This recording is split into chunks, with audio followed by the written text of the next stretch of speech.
नमस्कार दोस्तों, DD red के एक और रिएक्शन वीडियो में आप सभी का स्वागत है। मैं हूं आलोक। तो आज जो वीडियो लेकर आया हूं वीडियो है face to face doctor Rizwan Ahmad का और latest on Israel and Islamic nation hypocrisy 57 मुल्क्स की औकात। चलिए वे देखते हैं क्या बता रही हैं। देखो कैसे हैं जनाब। इजराइल में क्या हो रहा है? इजराइल में इजरायली सेना अंदर तक घुस चुकी है।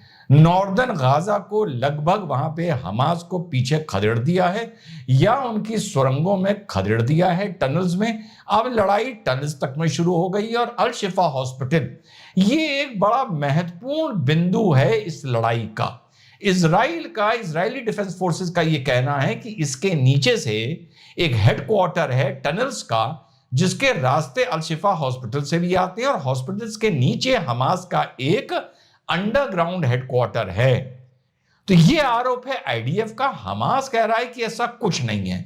लड़ाई अभी चल रही है, अंदर हॉस्पिटल की लड़ाई हुई है या नहीं हुई है, मैं इस पर आपको कोई ठोस जानकारी नहीं दे सकता, क्योंकि अलग अलग सोर्सेज अलग अलग इनपुट्स दे रहे हैं। लेकिन अल शिफा हॉस्पिटल को घेर लिया गया है। महत्वपूर्ण ये इसलिए है कि अगर अल शिफा हॉस्पिटल के नीचे हमास की टनल्स निकल आती हैं तो ये इजराइल के लिए एक बहुत बड़ी मॉरल विक्ट्री भी होगी और मातम करने वालों के मुंह पर एक बहुत जबरदस्त जूता पड़ेगा। अगर अल शिफा के नीचे कोई भी टनल नहीं निकलती है तो ये इजराइल की एक बहुत बड़ी मॉरल हार होगी। दोनों तरफ की बात करता हूं, लेट्स वेट एंड वॉच। तो ये तो चल रहा है इजराइल में, कॉन्ट्रडिक्टिंग न्यूज आ रही हैं। कोई चैनल्स बता रहे हैं, बाहर के चैनल्स के 40 इजरायली सैनिक हलाक हुए हैं, कुछ 51 बता रहे हैं, 51 के ऊपर कोई नहीं बता रहा है। हमास वाले कितने हलाक हुए हैं किसी को इसकी परवाह नहीं है।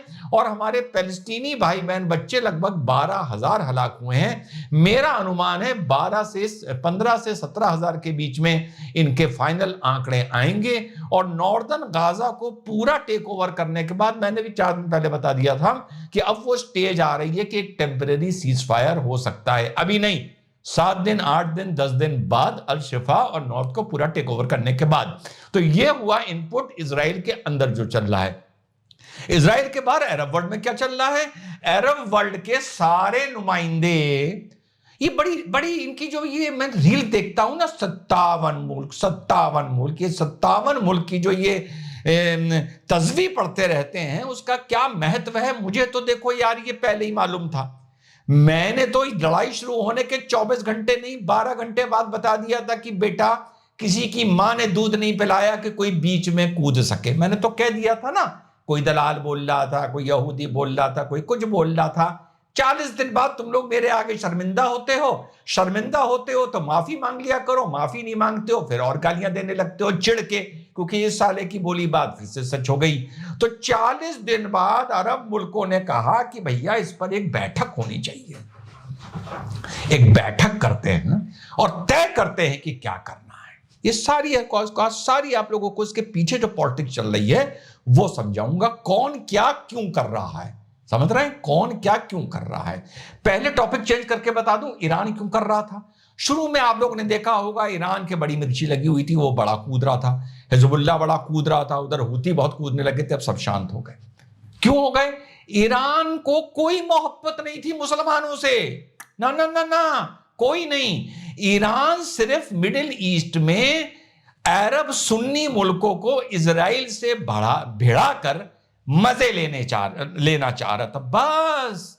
इससे ज्यादा मोहब्बत नहीं है तेरा मेरा रिश्ता क्या ला इलाहा इल्लल्लाह के नाम पर।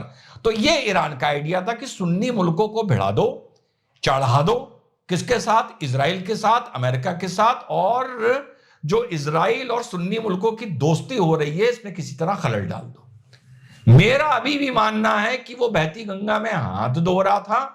ये जितना भी अंदर अंदर खेल खेला गया है ये तुर्की ने खेला है। मेरा भी मानना है कि ये सारा खेल पीछे पीछे तुर्की ने खेला है, क्योंकि इस्लामिक राष्ट्रों की नेतागिरी के लिए उसका सऊदी अरेबिया से 36 का आंकड़ा चल रहा था खाशोगी के टाइम से, और उसको लग रहा था ये सुन्नी मुल्क सारे इजराइल के करीब हो रहे हैं और मैं इस राजनीति से आउट हो रहा हूं। ठीक। तो ये है इन लोगों की शुरू की राजनीति जो ईरान खेल रहा था। फिर ईरान धीरे धीरे देखिए आउट हो गया, सब नॉर्मल हो गए, न्यूट्रलाइज हो गए। तो ये तो एक राजनीति थी। अब दूसरी राजनीति के लिए सब जमा हुए, वो 57 मुल्क, 57 57। यार तुम लोग गिनती से खुश होते हो, हम वहां इतने हो गए, हम 57 मुल्क हो गए, वहां हमारी इतनी आबादी हो गई। अरे इस गिनती के अलावा भी किसी चीज से खुश हो जाया करो ना। अभी देखो कैसे धागे खोलता हूं। तो साहब ये सारे अरबी मुल्क मिले, ये कर दो, वो कर दो, वो कर दो इजराइल के साथ। अच्छा भैया, मैंने पूछा क्या कर दो, क्या कर दो? तो जवाब आता है कि इजराइल को जो हमने एयर स्पेस दे रखी है वो बंद कर दो, और तेल देना बंद कर दो इजराइल को और उन मुल्कों को जो इजराइल की मदद कर रहे हैं। ये वहां का एक प्रपोजल था, एक एजेंडा था। एयर स्पेस देनी बंद कर दो, यानी वो तुम्हारी चीज नहीं है, अल्लाह ने तुम्हें वो दी है, यानी वो बंद कर दो। पेट्रोल बंद कर दो, अबे वो भी तुम्हारी चीज नहीं है, वो भी तुम्हें अल्लाह ने दी है। तुम्हारा अपना क्या है 57 मुल्कों के पास जो तुम इजराइल का और पश्चिम मुल्कों का बंद करोगे? उन्होंने तुम्हारा अगर दाना पानी बंद कर दिया ना तो ऊंट गाड़ी पर चलोगे, ऊंट गाड़ी पर। हाँ बता रहा हूं। तो साहब दो चीजें रेजोल्यूशन आया कि बंद कर दो, पॉलिटिकल वो राजनीतिक डिप्लोमेटिक रिश्ते खत्म कर दो इजराइल के साथ, ये एक प्रपोजल था। दूसरा था एयर स्पेस बंद कर दो, तीसरा था ये ट्रेड रेड बंद कर दो, और चौथा था कि इनको पेट्रोल देना बंद कर दो। अच्छा पेट्रोल तो ऐसा है ना कि अगर ये पश्चिमी मुल्क आके तुम्हारा पेट्रोल ना निकाले और उसको प्रोसेस ना करें तो तुम्हारी इतनी औकात नहीं है 57 मुस्लिम देशों की कि वो पेट्रोल निकाल सके कायदे से। जाके देखो जितनी भी मशीनरी है जो ईरान ने बनाई है पेट्रोल एक्सट्रैक्शन के लिए, सारी रिवर्स टेक्नोलॉजी से बनाई है, और जितनी भी मिडिल ईस्ट में टेक्नोलॉजी है सारी ये काफिरों की है। अबे तुम उसको निकाल ना पाओगे, जैसे कुएं में बाल्टी डाली जाती है ना, ऐसे बाल्टी डाल के खींचोगे ऊँटनी के पीछे बांध कर रस्से को। ये है तुम्हारी औकात। तो भैया क्या रिजोल्यूशन फाइनल हुआ जिसमें सऊदी अरेबिया ने, यूएई ने, बहरीन ने, ओमान ने, जॉर्डन ने और एक और मुल्क ने कह दिया नहीं भैया हम तो ये ना मानते, हम ये ना मानते, हमें भैया रेजोल्यूशन पास नहीं करना, हम ही वीटो कर देते हैं। अभी तक तो नाराज हो रहे थे यूनाइटेड नेशन पर कि यूनाइटेड नेशन पर यूरोपियन मुल्क, यूनाइटेड किंगडम, यूएसए क्यों वीटो कर रहा है जो रिजोल्यूशन इजराइल के खिलाफ आ रहे हैं। अरे यार तुम्हारे मुंह पर कैसा थप्पड़ लगा है, तुम लोगों को शर्म नहीं आती और रीले बनाते हो 57 मुल्कों की, कि जहां तुम सिर्फ 57 मुल्क बैठे थे वहां 6 मोस्ट इंपॉर्टेंट, इजिप्ट उसने भी मना कर दिया कि भैया हम इस चक्कर में नहीं पड़ेंगे, इजराइल के साथ हम पंगा नहीं लेंगे। तो कुछ शर्म आई? कुछ चुल्लू भर पानी में डूब मरने का मन चाहता है या नहीं चाहता है शीशे के सामने खड़े होके? हैं चुल्लू भर पानी में नहीं डूब सकते तो शीशे पर थूक दिया करो, तुमको लगेगा तुम अपने आप पर थूक रहे हो। तुम्हारे भाई ने ये 8 घंटे बाद बता दिया था कि किसी की अम्मा ने दूध नहीं पिलाया है जो जाके इजराइल से पंगा ले ले। 40 दिन बाद वही बात साबित हो गई ना, हो गई ना, अब तो मानोगे ना। तो ये चल रहा है अरब मुल्कों में। यूनाइटेड नेशन को ताने देते थे कुछ कर नहीं रहा, अब खुद तुम क्या कर पा रहे हो ये बताओ। तुम्हारे पास अपना है क्या इजराइल और पश्चिमी मुल्कों के लिए बंद करने के लिए? तुमने किया क्या है सिवाय अय्याशी के और डॉलर खर्च करके वहां से सब चीज जरूरत की अपनी यहां मंगाने के, सब चीज। एक ने तो जो किम करदस्तान है ना, क्या नाम है उसका, नाम मिस करता हूं मैं, जो हीरोइन है, इवनिंग टी पीने के लिए सऊदी के शेख ने उसे $1 मिलियन दिए थे। ये तो तुम किए हो पिछले 100 साल में, और पंगे ले रहे हो इन लोगों से जिन्होंने अय्याशी भी की और मेहनत भी की है, दोनों किया है, तुमने सिर्फ अय्याशी की है। तो ये हो गया इजराइल में जो पहले इस टाइम चल रहा है वो बता दिया, अरब मुल्कों में क्या चल रहा है ये बता दिया, औकात सामने आ गई 40 दिन बाद। अब भैया बड़ी रीलें आ रही हैं, और तुर्की घुस गया गाजा में, और तुर्की को नहीं रोक पाया इजराइल, और तुर्की ने ये कर दिया। तुर्की क्या कर रहा है? अच्छा तुर्की वाली बात हम सुन लें, तुर्की वाली बात डॉक्टर रिजवान से, लेकिन उसके पहले जो उन्होंने बात बताई है, अब आप सोचिए पाकिस्तान हाय तौबा मचा रहा, हाय फिलिस्तीन, हाय फिलिस्तीन, हाय फिलिस्तीन, बस पाकिस्तान के भीतर से वो और तो कुछ कर नहीं पाएगा। लेकिन पाकिस्तान को भी सोचना चाहिए कि जो देश, मुसलमान देश फिलिस्तीन के करीब हैं, 40 दिनों में उन्होंने क्या किया। ये पहली जिम्मेदारी तो उनकी बनती है ना, वो रेस्पॉन्ड करें, वो काम करें। वो बस करें हाँ ठीक है घायलों का इलाज हम करा देंगे, हम ये फलाना दवाई भेज देते हैं, फलाना मदद भेज देते हैं, लेकिन कोई ये नहीं कह रहा है कि हम अपनी सेना भेजते हैं फिलिस्तीन में, हम इजराइल के सामने अपनी सेना उतारेंगे, कोई नहीं कर रहा। हिजबुल्लाह भी जो है वो ईरान का प्रॉक्सी है, ईरानी सेना नहीं जाएगी, प्रॉक्सी हाँ ठीक है कर लो। यमन और इधर उधर जो भी हो रहा है सब प्रॉक्सीज हैं, कोई सामने से नहीं आ रहा। इसीलिए 57 मुल्कों की औकात ऐसी है। आपको मेरी बात भी बुरी लगेगी, आपको डॉक्टर रिजवान की बात भी बुरी लगी, लेकिन सच्चाई यही है, हकीकत यही है कि आप गिनते तो जरूर हैं कि 57 मुल्क हम मुसलमानों के 57 मुल्क, लेकिन उनकी हैसियत नहीं है, औकात नहीं है। अगर औकात होती ना तो 40 दिनों में वो दिखाते इजराइल को कि तुम ऐसा नहीं कर सकते, हम रोकेंगे तुम्हें, हमारी सेनाएं लड़ेंगी। और पाकिस्तान तो खैर बेगानी शादी में अब्दुल्ला दीवाना, इसके बस के भी कुछ नहीं है। वहां लोगों से बात करा लो, अरे हम तो ये कर देंगे इजराइल को, तो ये लो इजराइल का हम कोको कोला हम डुबा देते हैं, कोक हम डुबा देते हैं। आपके बस में यही है कि 50 रुपए की कोक आप खरीद के अपने ही पैसे से और उसको सड़क पर बहा देते हो और कहते हो कि जी ये इजराइल के खिलाफ हमने जंग छेड़ दी, हमने बाइकआउट कर दिया। है हिम्मत तो उन दुकानों में जहां भरा है खरीद कर नहीं, ऐसे ही जाके बहा दो ना। है हिम्मत पाकिस्तानियों, तुमसे कह रहा हूं, है हिम्मत? पैसे खर्च करके क्यों बहा रहे हो? बिना पैसे खर्च के जाओ, दुकानदार को पकड़ो और सब खींच खींच के कोक, पेप्सी, कोका कोला सब सड़क पे बहा दो, फिर तो देखे मजा। वो भी करने की औकात नहीं है आपकी। लात उधर से भी पड़ेगी, दुकानदार भी मारेगा लात से। तुर्की अब फिर से उसको एक मौका मिला है कि अरब को नीचा दिखा के मुस्लिम मुल्कों का सर्वे सर्वा बनने की, क्योंकि तुर्की को हमेशा से खलीफा बनने का बड़ा शौक रहा है, हमेशा से, ओटोमन एम्पायर के टाइम से, ये आप लोगों को पता होगा। तो भैया उनको ये मौका मिल गया है, सिर्फ पॉलिटिक्स हो रही है, प्यार मोहब्बत तेरा मेरा रिश्ता क्या कहीं नहीं है, हिंदुस्तान में भी नहीं है। अरे अलीगढ़ मुस्लिम यूनिवर्सिटी में दिखाया तो था, 11 तारीख को कह रहे थे तेरा मेरा रिश्ता, क्या ला इलाहा इल्लल्लाह, 12 तारीख को मुर्गे और शाही टुकड़े फाड़ रहे थे 50,000 आदमी अलीगढ़ में बैठकर। तो प्यार मोहब्बत किसी को नहीं है। तो तुर्की को भी मौका मिल गया है कि बीच में कूद के अपनी नेतागिरी चमकाने का। और मैं देख रहा हूं यूट्यूबर कुछ हमारे कटर छाप बना रहे हैं, घुस गया तुर्की। अबे घुसा नहीं है तुर्की, जाहिलों। इजिप्ट में माल पहुंचाया है तुर्की ने, जो इजराइल की परमिशन से अंदर जा रहा है। और इस तुर्की ने अपनी एक मेडिटेरियन में शिप पहुंचाई है रिलीफ के साथ। शिप वो पता है कहां जाके रुकी है? तुम जाहिलों को पता तो कुछ है नहीं, गटर में खबर तक तुम कुछ देखते नहीं हो। पता है कहां रुकी है? इजराइल के पोर्ट पर। इजराइल ने परमिशन दी है, इजराइल का एग्रीमेंट हुआ है तुर्की के साथ, और इजराइल उसको चेक कर रहा है सामान को, और गाजा इजराइल जाके हैंडओवर करेगा यूनाइटेड नेशन को। और रीले बना रहे हो कि तुर्की घुस गया इजराइल में और तुर्की घुस गया गाजा में। पता तुम लोग को कुछ है नहीं। तो ये चल रहा है पूरा अरब मुल्क। अब बड़ी इंपॉर्टेंट बात बताऊं, पूरी दुनिया में प्रोटेस्ट हो रहा है। 1 लाख, 2 लाख, 3 लाख, 5 लाख आदमी, क्या टोरंटो, क्या पोलैंड, क्या यूएसए, क्या फ्रांस, क्या लंदन, क्या, अरे हर जगह। एक ट्रेंड देखा आपने? या तो ये प्रोटेस्ट मैक्सिमम तुर्की करवा रहा है, क्योंकि तुर्की को लीडरशिप करनी है अपनी।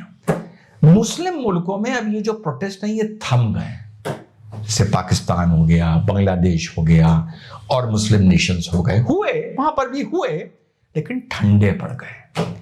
अब ये बड़ा सटीक एनालिसिस करके आप लोगों को बता दूं, फिर वीडियो खत्म करूंगा। पता है ये यूरोपियन मुल्कों में, अमेरिका, कनाडा, ये सब पेरिस, यहां पर क्यों इतने प्रोटेस्ट हो रहे हैं? और आप देख रहे हो, रील देख रहे हो, बवाल देख रहे हो।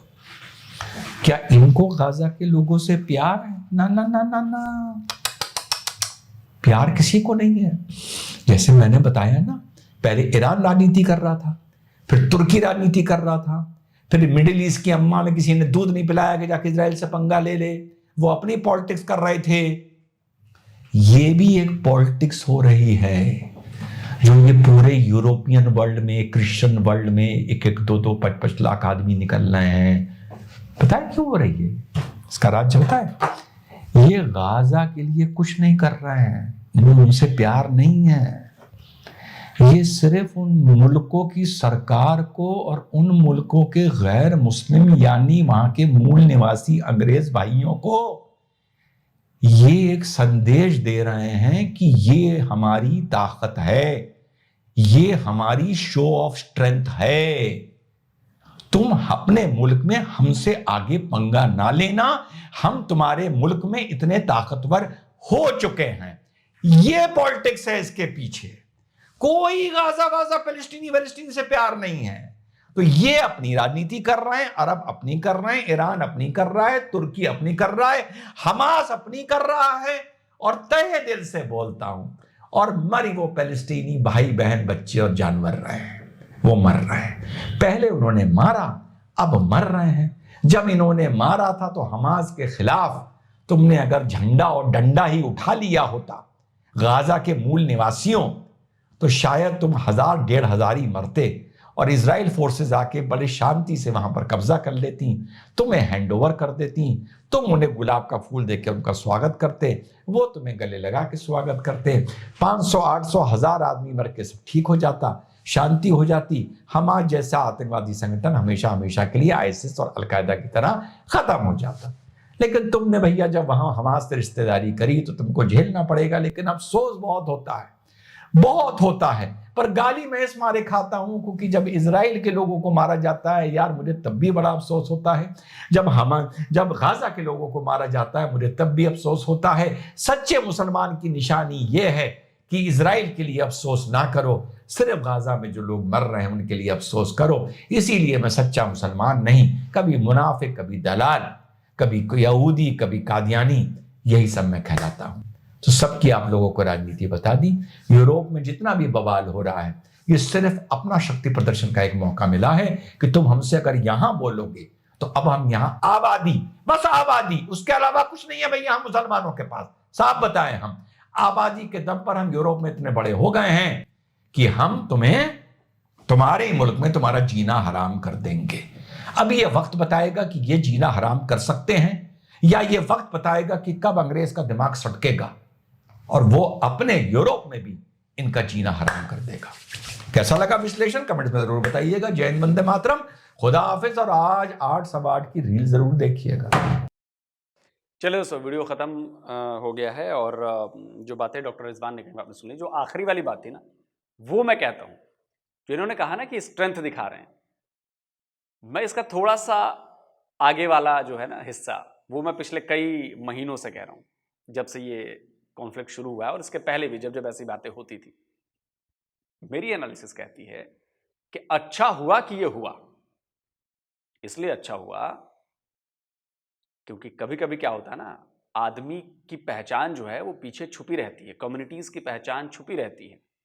जो आने वाला बड़ा खतरा है, जो 20 साल, 25 साल, 50 साल बाद आएगा, तो तगड़े होके आएगा अगर उसका पता पहले चल जाए। जैसे बीमारी पहले डायग्नोस हो जाए, उसके लक्षण पहले दिख जाए, तो क्या होता है, बीमारी को जड़ से मिटाने का उपाय कर दिया जाता है। लेकिन अगर बीमारी आखिरी स्टेज पर जाकर दिखती है, उसके लक्षण दिखते हैं, तब उसको क्योर करना मुश्किल है।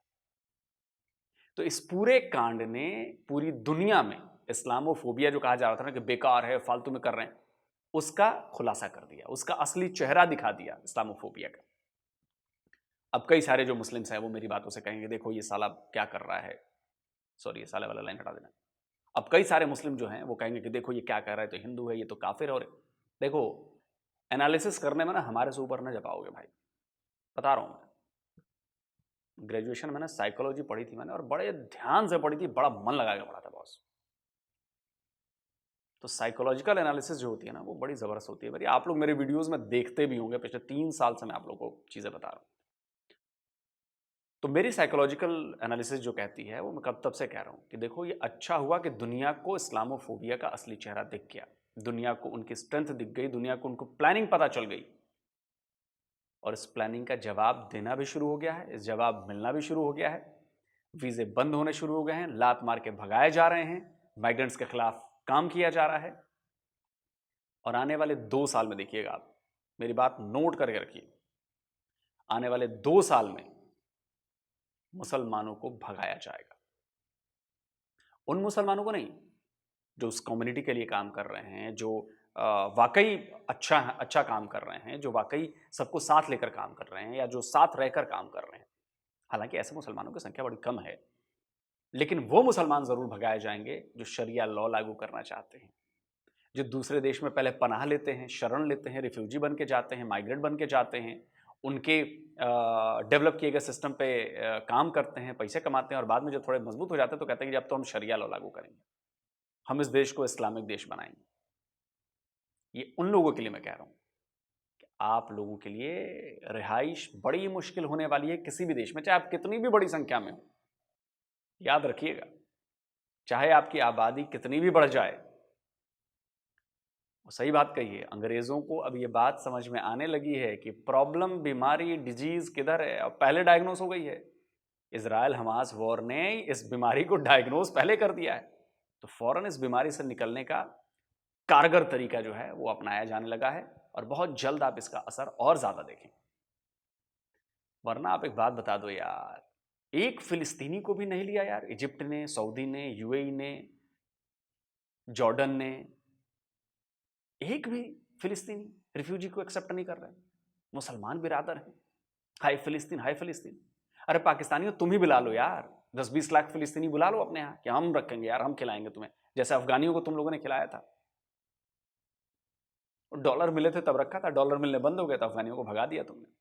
उसका खामियाजा भुगतोगे, अभी बहुत तगड़ा और होने वाला है, देखते रहिए। अरे जिन यमन के मुसलमानों को 2-2.5 लाख मार दिया गया, सीरिया में मुसलमान मारे जा रहे हैं, कौन मार रहा है उन्हें यार? मुसलमान ही मार रहे हैं ना, मुसलमान ही मार रहे हैं ना, और कौन मार रहा है? लेकिन वो जुल्म आपको नहीं दिखता। लेकिन फिलिस्तीन में 10,000 मर गए, उनमें कह रहे हो आपके 7,000 बच्चे हैं, वो बच्चे दिखते हैं, यमन के बच्चे नहीं दिखते, सीरिया के बच्चे नहीं दिखते, और जिन्हें मारा मुसलमानों ने। लेकिन चूंकि वो आपको जानकारी नहीं है, आपको दिखाई नहीं गया, तो आपको पता ही नहीं चलेगा। शर्म आए मुसलमानों तो जाकर सर्च करो, यमन में कितने लोग किसने मारे, सीरिया में कितने लोग किसने मारे। मुसलमानों ने ही मुसलमानों को मारा है, तब वो जुल्म नहीं है। खैर, आप लोग कमेंट में जरूर बताएं। जल्दी मिलता हूं एक और नई वीडियो के साथ। नमस्कार, जय हिंद।